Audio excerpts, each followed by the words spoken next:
Glitch Publishing présente Plus que réel.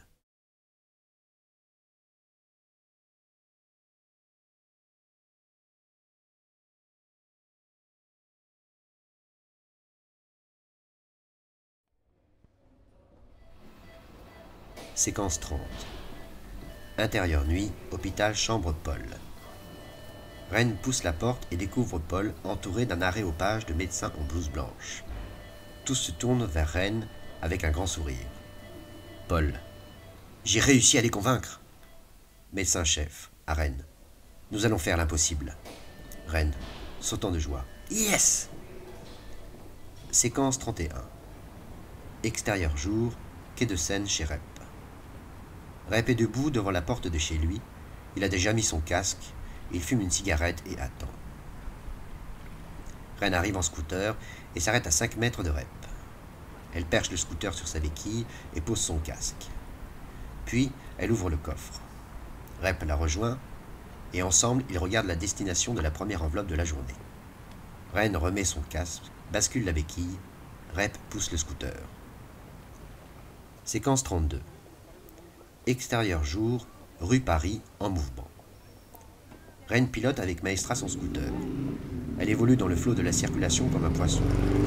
Rep s'accroche, mais ouvre les yeux. Ren, criant pour couvrir le bruit du vent. Scooter attitude! Séquence 33. Extérieur jour, devant cimetière Père-Lachaise. Le long du grand mur du cimetière du Père-Lachaise, un homme avance lentement.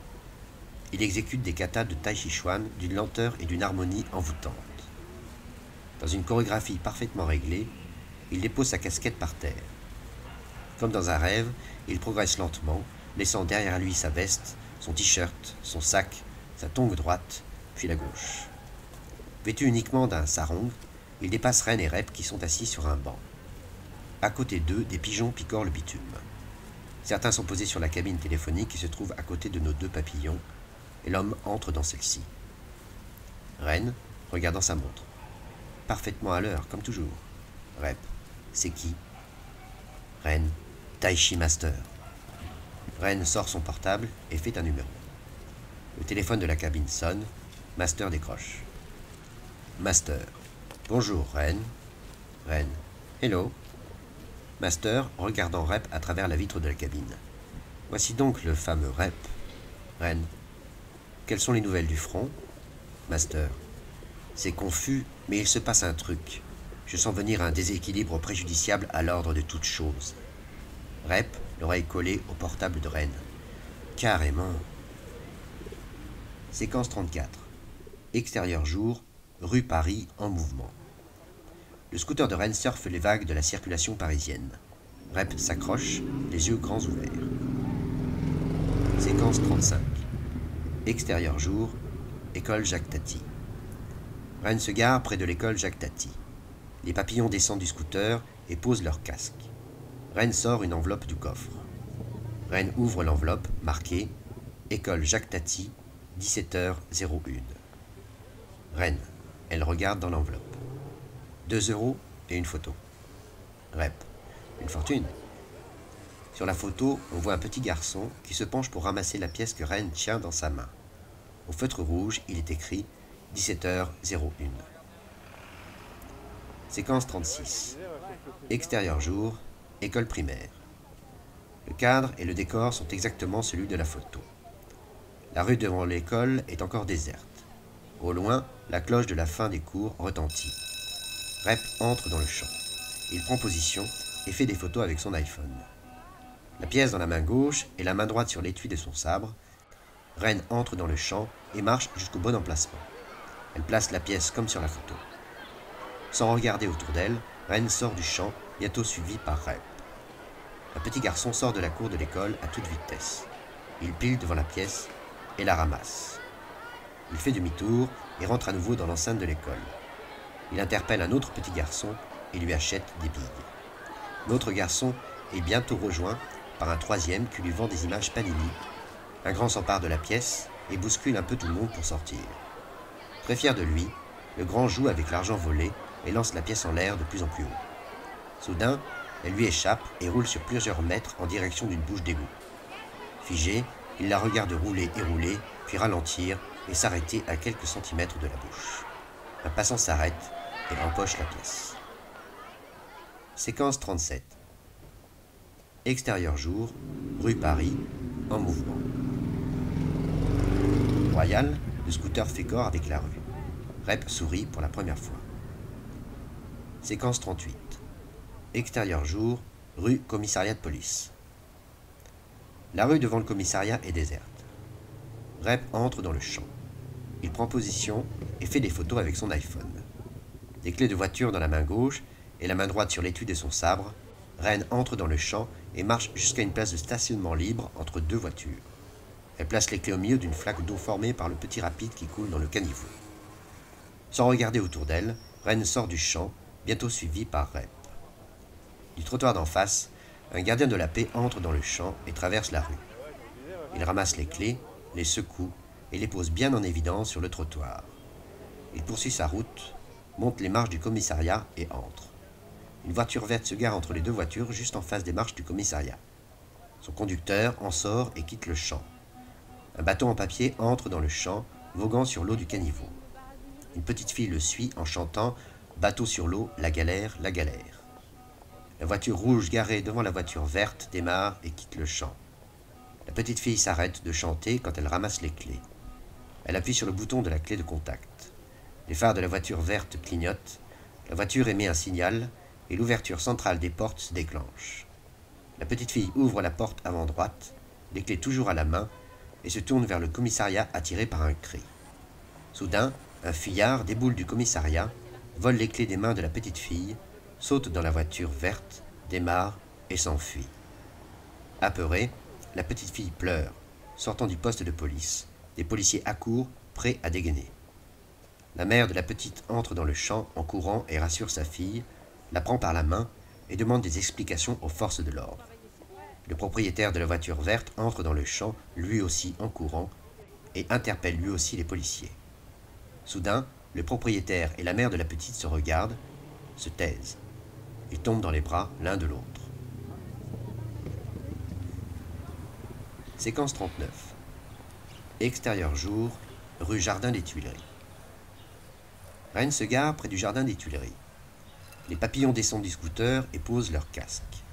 Ren sort une grosse enveloppe du coffre. Ren ouvre l'enveloppe marquée « Jardin des Tuileries, 19h37 ». Ren. Elle regarde dans l'enveloppe. Une mine antipersonnelle type PFM1 et une photo. Rep. Quoi? Ren sortant la mine et la photo. Une mine antipersonnelle type PFM1 et une photo. Rep. On va quand même pas poser une mine dans un jardin public. Ren. On mène une guerre, bordel. On ne fait pas que des distributions de bonbons à la sortie des écoles. T'es un papillon ou un civil? Rep. Fais voir la photo. Sur la photo, on voit la forêt du jardin et au loin un petit garçon qui se penche pour ramasser la mine. Au feutre rouge est écrit 19h37. Rep. Putain, je me casse. J'ai fait des trucs dégueulasses dans ma vie. J'ai tué, j'ai menti, j'ai volé, mais jamais je ne m'en suis pris à un civil. Qui plus est un enfant. Ren. Tu te fous de la gueule de qui? Depuis quand une guerre ne tue pas de civils? Les guerres du XXe et XXIe siècle, à elles seules, ont tué 10 fois plus que toutes les autres guerres de toute l'histoire de l'humanité. T'es un soldat, non? Même un putain de commando miracle. Ok, c'est pas des mines que t'as posées, toi. Tu faisais dans le chirurgical. Rep. L'équilibre du monde lui-même était en jeu, c'est pas pareil. Ren. Ah oui, et tuer quelques enfants en faisant péter une mine dans un jardin public à Paris. Ce n'est pas un putain de message, un concept, un enjeu? Dire une bonne fois pour toutes au monde entier qu'il est temps que les pays du G8 cessent de fabriquer et de vendre des mines, qui pendant des décennies après leur dissémination continuent à mutiler et massacrer des centaines de milliers de gens sur la planète, ça vaut pas le coup? Rep. Terroriste. Ren. Résistance. Maintenant c'est my way or the highway. Rep. C'est ça? Et si sur la photo c'était ta fille? Ren. Et si Laure avait enlevé le détonateur, qui te dit que la mine va sauter? Rep. Dégueulasse. Ren. Ta gueule! Ta gueule! Ren regarde sa montre. Ren. Il est 35, on fonce. Ren se met en marche, Rep sort son iPhone. Séquence 40. Extérieur jour, Jardin des Tuileries. Le cadre et le décor sont exactement celui de la photo. Le parc est paisible, les arbres bien alignés rafraîchissent de leur ombre les familles qui se promènent tranquillement.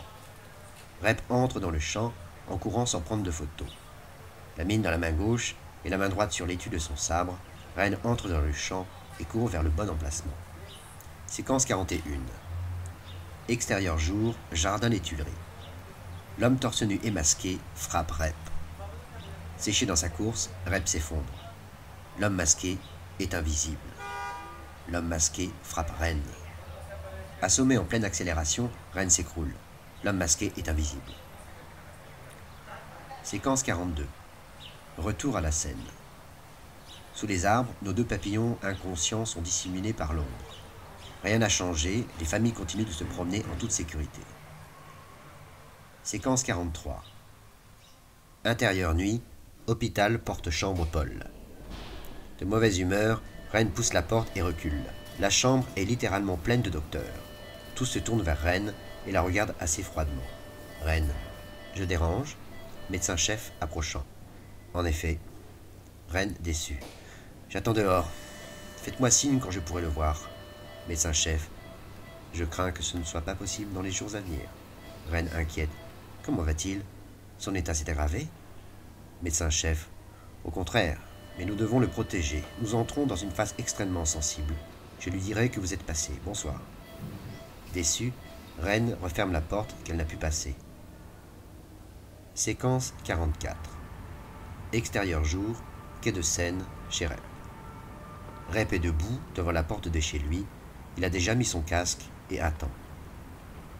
Ren arrive en scooter et s'arrête devant Rep. Elle perche le scooter sur sa béquille et ne pose pas son casque. Puis elle ouvre le coffre. Sans se parler, il regarde la destination de la première enveloppe de la journée. Ren bascule la béquille, Rep pousse le scooter. Séquence 45. Extérieur jour, palais de la découverte. Ren se gare près du palais de la découverte. Les papillons descendent du scooter et posent leur casque.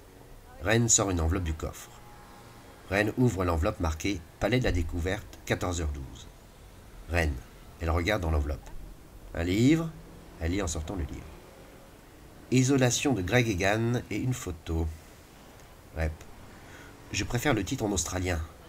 Quarantine. Ren. C'est bien? Rep. Fondamental pour comprendre notre univers. Ren.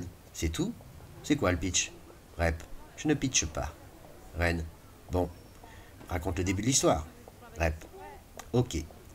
Imagine que cette nuit, toutes les étoiles disparaissent du ciel, que les 3/4 de l'humanité fondent les plombs, et que 30 ans plus tard, tu sois un détective privé qui enquête sur la disparition d'une malade mentale. Ren. Cool. Une histoire de mantra. Rep. À ma connaissance, c'est la première. Bref, il y a quoi sur la photo? Sur la photo, on voit un vieux savant qui se penche pour ramasser le livre que Ren tient pour l'instant dans sa main.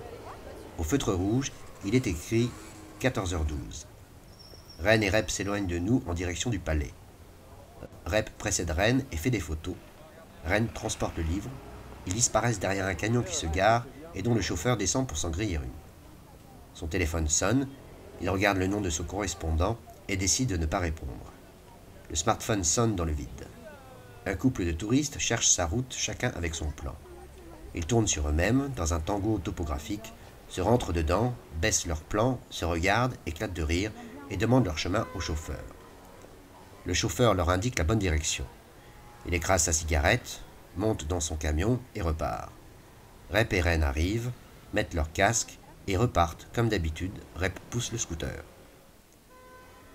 Séquence 46. Extérieur jour, rue Paris, en mouvement. Libre comme l'air, Ren et Rep parlent tout en roulant dans les avenues de Paris. Rep prend Ren par la taille pour ne pas perdre l'équilibre. Séquence 47. Extérieur jour, Plaza, Centre Pompidou. Partout, des touristes sont assis et discutent. Ils regardent des mimes, des jongleurs, un fakir. Des artistes dessinent des caricatures, d'autres vendent des tatous. Un balai constant de visiteurs du musée entrant et sortant forme des flux qui traversent la foule bigarrée. Au loin, un prêcheur est juché sur une petite tribune. Il s'époumonne et crie dans le vide. Ren.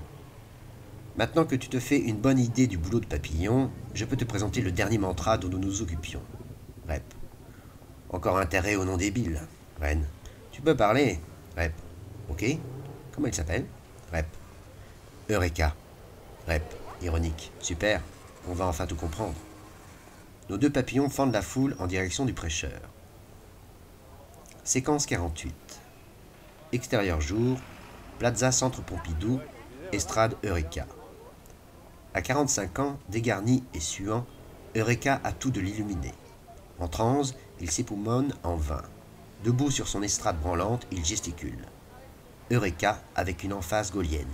Peuple de Paris, tu es aveugle. Une guerre sans merci se déroule sous tes yeux, mais tu ne vois rien. Cette guerre n'est pas celle du pétrole, ni même celle de l'argent, mais celle des idées. Des sociétés secrètes s'affrontent pour le contrôle de la réalité. Elles se sont alliées avec la pire des engences, les fous, les tarés, les schizophrènes, les tocs. Oh bien sûr, entre eux, ils ne s'appellent pas comme cela. Ils se donnent du pilier de réalité et du mantra. Mais ils n'ont qu'un but, utiliser leurs pouvoirs mentaux pour modeler la réalité à leur goût. Certains tentent de créer Dieu, d'autres des extraterrestres, d'autres vous formatent en gentils consommateurs. Ces armées de l'ombre n'ont qu'un point commun qui les unit dans cette sale guerre. Tous vous diront qu'ils sont les bons, qu'ils sont les gentils, qu'ils détiennent la vérité. Peuple de Paris, peuple d'Europe, peuple du monde, lève-toi et choisis ta vie, ton monde, ta réalité. Rep Hilar applaudit. Bravo! Allez, peuple de Paris, aux armes, tous à la Bastille! Qu'un sang impur abreuve nos sillons!